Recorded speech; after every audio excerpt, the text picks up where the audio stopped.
we meet again at last. The circle is now complete. What's the world coming to? Well, you got a problem with what I did, Anthony? No. Hey, no. Fucking rat anyway. His whole family's all rats. Would have grew up to be a rat. Stupid bastard. I can't fucking believe it. Gee, I'm real sorry your mom blew up, Ricky. Now you're gonna dig the fucking thing. You're gonna dig the hole. You're gonna do it. I got no fucking line. You're gonna do it. Fuck yes, I'll take the fat hole. I don't give a fuck. I realized that what was living behind that boy's eyes was pure and simple evil.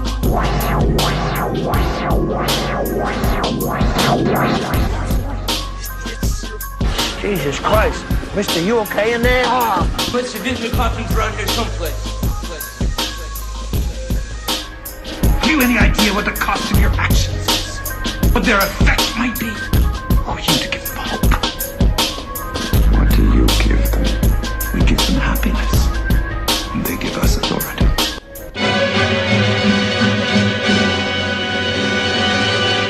Groovy.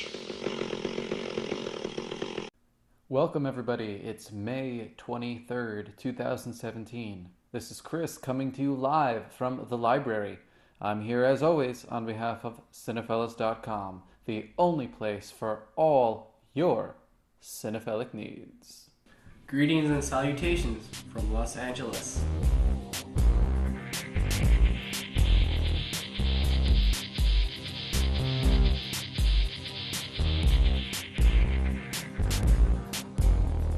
Alright, hey everybody, I got some news. It's almost Father's Day, alright? So don't freak out. I know it's stressful. You have to decide what to get your dad or whatever father figure is in your life. He doesn't need another grill or kitchen gadget, God knows. He's had enough of your homemade, do-it-yourself trinkets that fall apart in a week. And he definitely doesn't have any interest in going out for a fancy dinner. Just let the man stay in his Barcalounger for most of the day, and then at night, take him out to a movie. That's what I do with my dad, and he loves it. Every year, he loves it, and he looks forward to doing it. Well, I know it's kind of hard, right? You don't know what he wants to see, but that's fine. If you check out Cinephellas.com, you'll find everything you need to be covered. The latest movie reviews that will make Father's Day one to remember. Take a look for info on new releases like The Shadow Effect, Guardians of the Galaxy, and whatever other type of movie he's into. So head over to the website now, and you can plan the day well in advance. Whatever you do, don't wait to the last minute like Eric Trump. You don't want to be Eric Trump. All right, let's get to the show, shall we?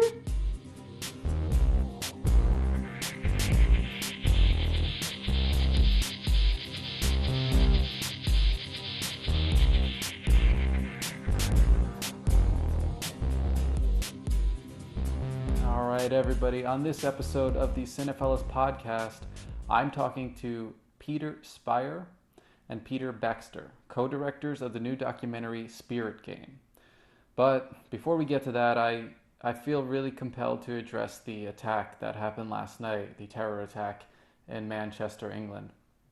So if you haven't already heard, a suspected suicide bomber set off explosives outside an Ariana Grande concert last night. When the news broke around dinner time on the west coast of the United States, officials weren't really sure. Was it a terrorist attack? Was it a generator that blew up? Did somebody drop a microphone? But by morning Eastern Standard Time, so in New York, they confirmed that ISIS took credit for the attack. Now, of course, this is a terrible tragedy.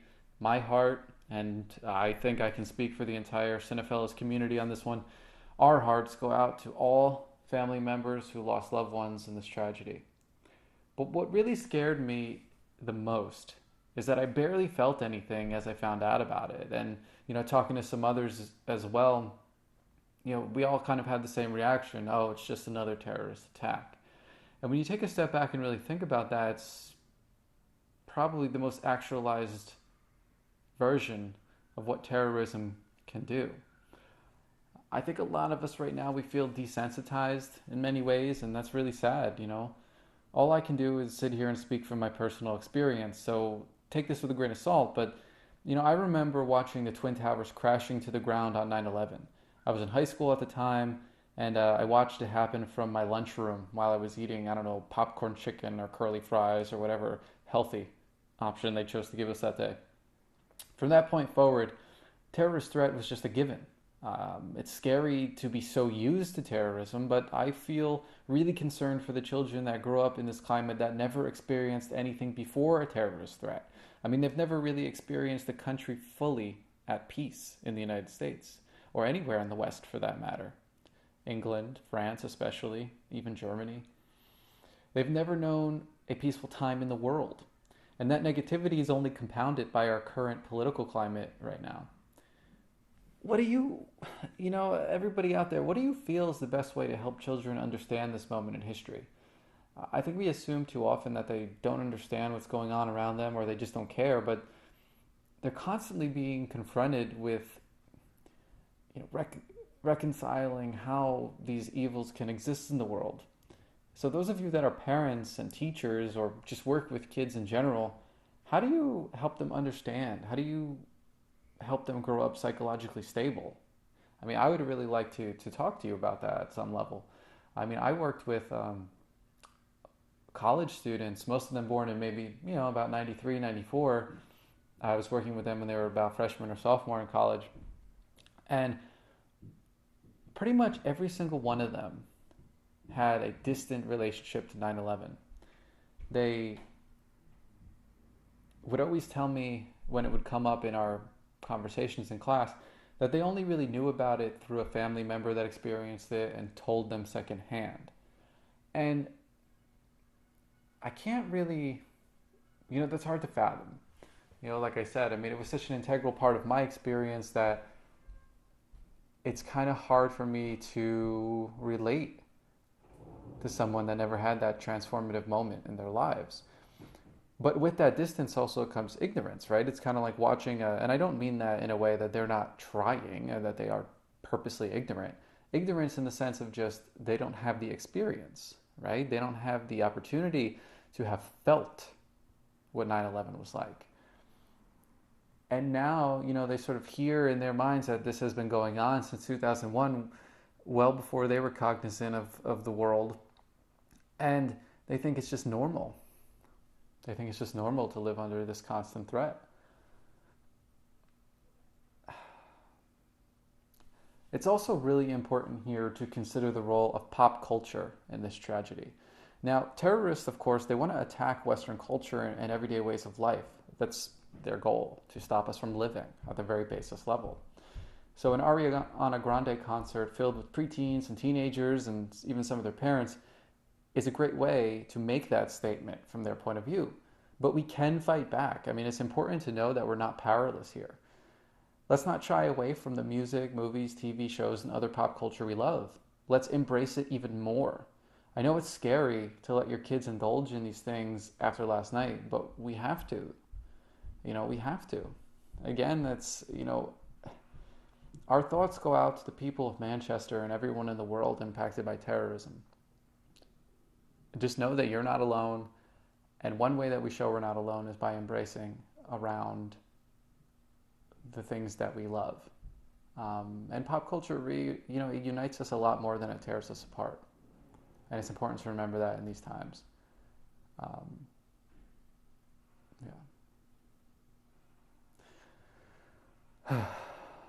Well, I'm not going to come up with some disingenuous transition here because none would suffice. I'm not a plastic news anchor that's trying to shift from a terrible story to, deals you can get on spam-themed accessories for your cat. I'm just going to get to the point. When we think about the role pop culture plays in forming political ideologies, we can think about this new documentary called Spirit Game that is the focus of today's podcast. It reveals the history behind the game of lacrosse, which is played pretty much in every high school and college across the country, especially in the United States, even Canada. And it uses the story of lacrosse as a way to open dialogue about Native American relations with the United States and Canada. So it's an interesting lens through which to understand that complicated history. I talked with co-directors Peter Spirer and Peter Baxter about the Catholic Church's doctrine of discovery, which is basically the written justification for subjugating quote-unquote savages or non-white people that kind of led to where we are now in a lot of ways. We also talked about how the Iroquois people are challenging traditional ideas of sovereignty and the ways that sports can be used as a tool for activism. This is exactly the type of thing that we should be thinking about today, because it's the small ways, the small practices, the ways that we understand our hobbies and our love for sports even, that can make differences in the world. Spirit Game is a powerful statement about how popular culture can help change the world for the better. So have a listen to my very thought-provoking conversation with the two Peters, and I'll be back on the other side.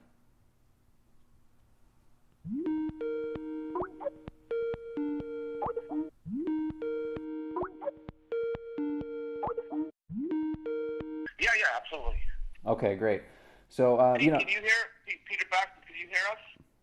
Yeah, not very well actually, but I hear you fine, Peter. Chris, I don't hear you very well, but I do hear you better than previously. So I will try and speak up. Can you hear me? Okay. Yeah, you're loud and clear. I leaned a little bit closer. Is that any better? I think so. Yeah. Okay. Yeah, it's just the stupid speakerphone situation, but I think we should be okay. Okay. Cool. All right. So, I was really excited to dive into each of your backgrounds and, projects that you've worked on. And there's a definite kind of sense that, you each have your own identities, but you overlap, you explore sports, identity, popular culture. So I wanted to know what drew you together specifically to make Spirit Game. Peter, why don't you answer that? Peter Baxter. Okay. Yeah. Well, just very simply, because I know we're I know we have a time limit. I think, like many things in life, friendship brings you together, makes contacts, and sort of from there, you sort of in filmmaking, you can find and create your next story. And it was the case with Spirit Game. I've known Peter now for a very long time, and though we hadn't worked, collaborated on anything before, we sort of always were very interested in each other's projects, liked each other's projects, and supported one another where we could. And here really was a great opportunity to collaborate with Peter. Peter will tell you a little bit more about this in a moment, but it was really because of Peter that I came into this project. Peter asked me if I would, co-direct with him.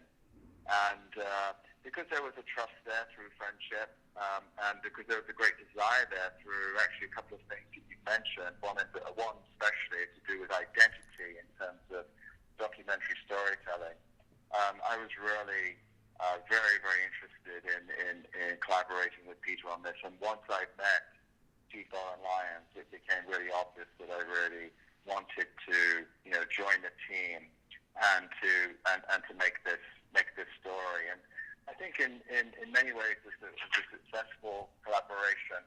But I think one of the reasons why it would have made sense also for us to co-direct this documentary, it became actually quite a large production. I mean, we're also dealing with these themes of sovereignty, but also this incredible game of lacrosse. And we had many games to shoot and many interviews to do over a long period of time, and it did make for a very large production. Mm-hmm. And so I think we're able to, share and make stronger the whole in the end. So that's how how it came about and what happened. Mm-hmm.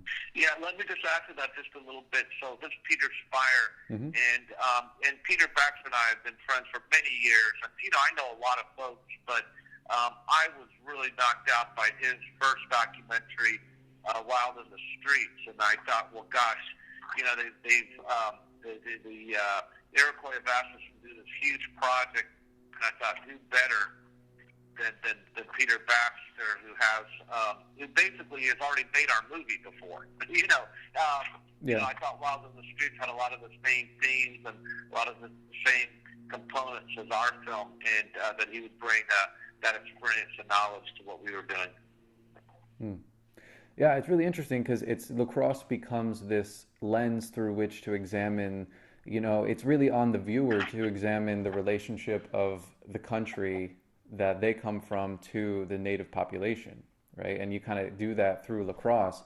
And I was wondering, now we kind of, especially in the United States, we take for granted the history and politics of the indigenous peoples. So why was it important for you to tell this story now, specifically in 2017? Well, this is Baxter speaking. Well, that's a great question, I think, and it's something that really, this question kind of gave us a lot of passion, created a lot of passion around, not only during production, but especially, I think, during the editorial process. And, unlike, thank you, Peter, for saying that, but unlike Wild in the Streets, which deals with, a community safeguarding what they believe to be the lifeblood of their town, here we're actually dealing with this issue of, as you said, a country, of a nation, of a sovereign nation. And somehow, through the continuance of false history, the glossing over of how America has been founded, we still find ourselves in this century at a loss of recognizing indigenous people in this country. And so through lacrosse and through the Iroquois, we had an opportunity, we hope, to support and hopefully bring recognition to this to the sense of identity, of to who these people are, and of recognizing their sovereign identity, and really opening up, we hope, a discussion of how especially younger people, should view our history and where we've come from. And we're lost, really, in a sense, because this has, as I said, a lot of the history being glossed over according to colonialism and a certain way, certain civilization. But there is another civilization here in North America, and it's certainly one that we wanted to recognize. Yeah, and I think it's the first exposure for most people of the doctrine of discovery, which, to me, might be the single most important and, that had the greatest, negative impact on people everywhere. And, Chris, have you had an opportunity to see the film? Oh, yeah, definitely. And I was going to bring up the doctrine of discovery next, so I'm glad that you transitioned there. Yeah. I mean, I think, most people, and the thing about the doctrine of discovery is it's still being used today. I mean, in court cases, Oneida Shell, as we pointed out in our film, I mean, they're still quoting the doctrine of discovery, and this is something that really needs to be addressed, and we're hoping that we create some awareness for this issue. Mm-hmm. So, speaking of the doctrine of discovery, now one of the most fascinating parts of the film for me was when they kind of dive into the relationship of the Catholic Church to the native peoples, and then specifically when Pope Francis came to Philadelphia. Right? Has there been any update on the church's official position since you finished the film?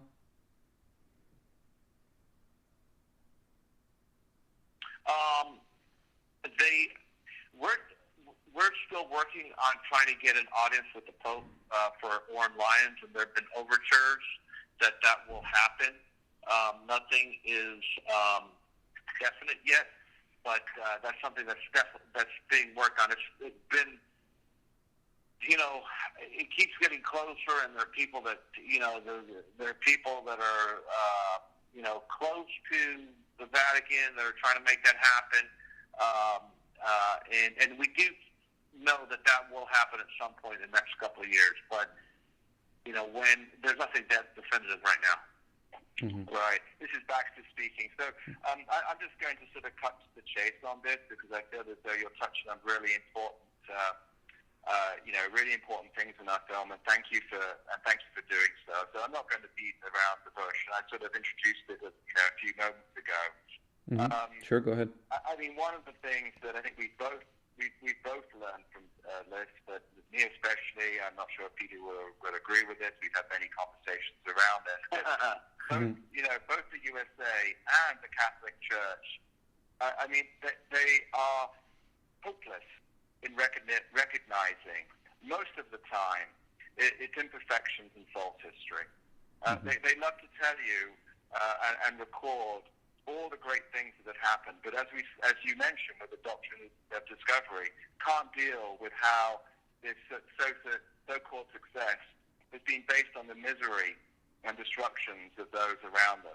And the story, and the Iroquois obviously especially, the survivors here,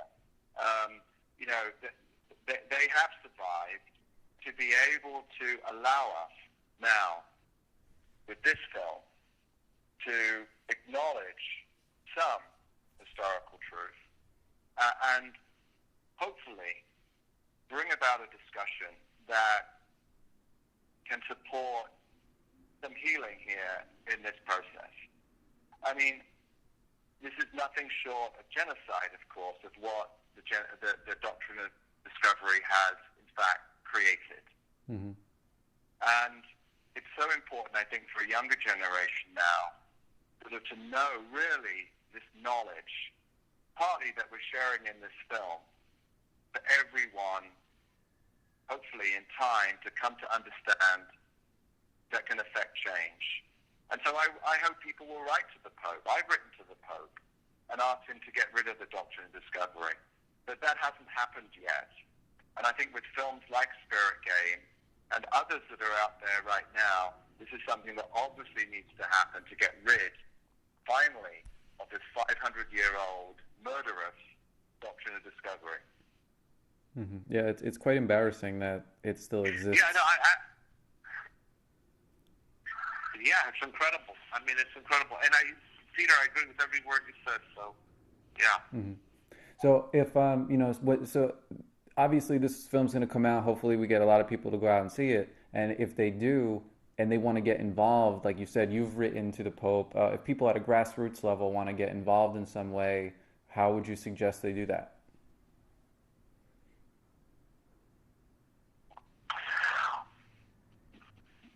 Peter, do you want to go your turn to answer this question? I'll let you. I think you're doing a better job. Well, I don't know about that, but I mean, I think that like a lot of things in life, it's very simple, isn't it? So it was written. The Doctrine of Discovery was written by the Pope. The Pope is much loved. We see and hear that he is listening. So very simply now, people that come across this film and feel inspired, like we have done, to write very simply a letter to the Pope and to, with numbers, to affect this change. So very simply, that's what I would say right now. But of course, people have got to see the film, and there are others out there talking about the doctrine of discovery as well. But first, to see the film, to have a basic understanding of the doctrine of discovery and what the Iroquois and other indigenous people, every actually tribe of indigenous people around the world have been dealing with, and then with knowledge and understanding, then write that letter and speak up. Are there any plans? Yeah, I think that's a great start. I think. Go ahead. No, I'll save my question for after you finish. No. I did back to school night recently with my kids, and when we get to the history component, I always challenge the teacher about the doctrine of discovery and how especially when you're talking about American history, how Native people relegated. I mean, very little's taught on the doctrine of discovery, and I'm hoping that we just create a teacher. Has left the conference. Oh, so it's just us now? Yeah, I think we lost Peter Baxter, Christopher, but he'll probably call back in a second. But yeah, I think I'm just proud that we're able to create some recognition. Yeah, when I was finished watching this film, like I was it was like I felt it, right? I was very deeply concerned. And so just out of curiosity, I went and I was doing some research about, if at all the native peoples were mentioned in any of the political campaigning of 2016. And I couldn't find one instance where there was even a glancing reference to their existence. Well, actually, you know what? That's not really true. Bernie Sanders did a very, very good job of reaching out to Native people. As a matter of fact, there's a great piece on YouTube you can find and it was part of his stump speech because we were arrived. We were in Syracuse when he was campaigning there, and he met with Native people after his speech there. So he definitely said, hey, listen, we've got to do a better job. We're going to give you guys more resources. We're gonna change a lot. But no, he was one candidate that really reached out. Mm-hmm. Yeah. I mean, I should have clarified. In speaking of the two, it's unfortunate. I mean, that's a whole nother ball game, right? The sort of position that Bernie was in, and why his voice was heard in certain instances and wasn't. But in the terms of the two main candidates, it was a non-issue, which was very disheartening. Oh, it was, and Hillary has had some. She has interfaced with the Iroquois before, but it's not a popular subject, unfortunately. And a lot of people are turned off. I think just. This could be a really long conversation, but sure. People are very, they just, it's tough. I mean, even making the film. I mean, when we finished the film and I showed it to different distributors, they weren't anxious to pick up this movie. They were a little. There were some people that were hesitant about it, and it was a tough road. I mean, I think we've made a beautiful film, but the message, I'm not sure the message is something everyone is ready for. Mm-hmm. Sorry to interrupt, but we have time for one more question. Cool. Okay. Yeah, just to follow up on that, there's you guys, if you're in the LA area, you've probably heard of the Autry Museum. Of course, yeah. Yeah, and so I used to volunteer there, and so when I first saw this, I thought immediately that would be perfect for a lot of the projects that they're doing in terms of screening these issues to the public. Well, we did want to do something there, and our executive producer has a great relationship with the director of the museum, and we were going to set it up, but unfortunately the space was too small for our premiere, but we were going to do something there. Oh, that's awesome. Yeah, that should be great.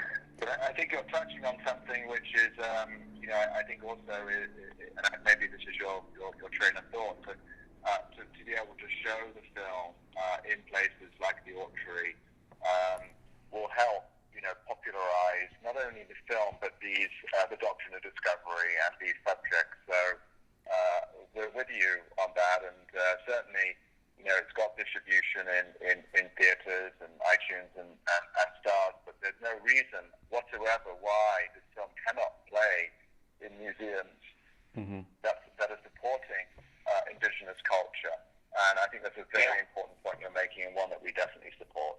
Yeah, like workshops created in universities and museum spaces, this would be perfect in that sense.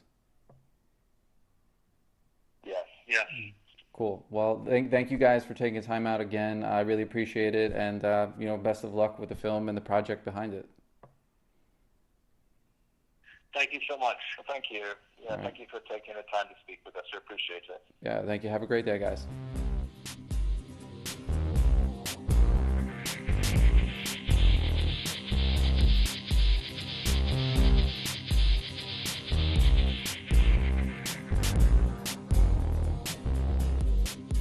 All right, everybody, so there it is. What do you think? Take note that you can get involved at a grassroots level, right? It's not often that, I can I can sit here and talk about how films are inspiring, but here we have a direct link to some kind of activism with which you can get involved directly. And it's important here to remember, we're not trying to take down the Catholic Church. That's not what this is about. I mean, Pope Francis has come a long way in changing the church's image. His statement that the church should apologize for marginalizing gays is one example of how even he admits the church has room for some improvement. So if you're a practicing Catholic, don't look at this as anything negative or offensive. Look at this as an opportunity to directly communicate with the papacy and make your religion even more inclusive. And even if you're not a practicing Catholic, and you're just someone who cares about history, you care about people, you care about what's right, just write a letter. You know, we're not saying you have to go out and march. Of course, if there was a physical protest like so many others in 2017, it would be great to have as many people out as possible. But at the very least, just put some thought into it, right? I mean, we have a very complicated relationship with our indigenous peoples here in the United States, and I know in Canada and Mexico as well. So here's an opportunity to be a part of sort of unmaking that history, if that makes sense.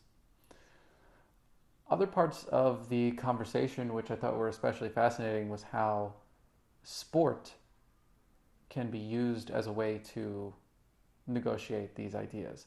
There's some talk about, as you heard at the end of the interview, there's some talk about using this film Spirer game to hold workshops, or maybe use it, say a freshman in high school, or even below that, joins a lacrosse team, kind of using it as a way to generate a dialogue with students and players about the tradition and the history of what they're partaking in. So look out for that. Hopefully this becomes part of a larger movement. But in general, if you take nothing else away from this podcast, I hope that you just have a new appreciation for lacrosse. Growing up, I was in one of the few high schools that didn't have lacrosse, and I would always see others around the central New Jersey area that did. And, I have such a new appreciation for the game now. I always thought it was very interesting, but to hear about its origins as the medicine game and know what it means is very important. And I think it's always important to reconnect with something that you love in a different way. All right, everybody. This is Chris from the library reminding you to share a movie and a dialogue with someone you love. See you next time.